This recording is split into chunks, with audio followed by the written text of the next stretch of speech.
Next one is from Greece, Mr. Socrates Fάμελλου, representing the United Left.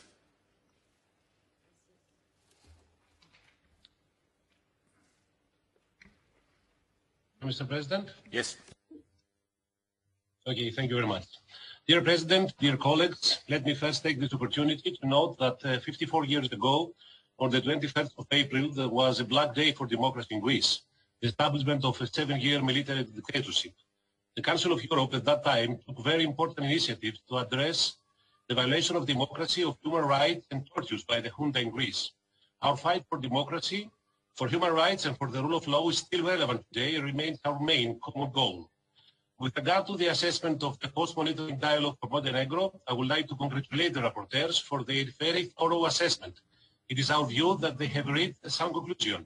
Montenegro is making substantial progress, which we should all recognize, but the post-monitoring process should continue. The rapporteurs expressed their concern over negative developments or standstills, particularly with respect to the independence of the judiciary, the situation in the media, and the fight against corruption. We must admit that these are areas of common concern, and all these aspects are linked with the web of political power, and lack of transparency or problematic situation can eventually limit the function of democracy itself. And especially now, during the COVID-19 crisis, we are witnessing changes in all these areas and in our countries, for which we must be alert. We must note that Montenegro is a good example across the Balkan region in several aspects, such as LGBT rights, minority rights, and the fight against discrimination. The very high turnout of voters in the 2020 election, the peaceful shift of power, and the continuing cooperation with the Venice Commission for important reforms are signs that progress can continue. Peace, political reform, and respect for the rule of law are essential for the Balkans, a region with a past full of turmoil.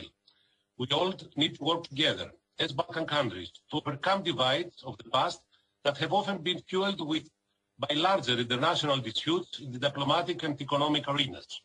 The cooperation among Balkan leaders and the Prespa agreement between Greece and North Macedonia are examples of how such long-standing issues can be worked through. Now, more than ever, we all need to work together and find a common path towards sustainable development to address the effects of the pandemic, the climate crisis, economic challenges, poverty, and inequality. In closing, I would like to know that the peaceful shift in power following the elections of 2020 now offer a new momentum that should allow Montenegro to move forward. Reforms are not only a matter of legislating, but also require will and collaboration to implement. With this in mind, Montenegro will be able to break the glass ceiling. Thank you very much. Thank you very much, Mr. Fάμελλου.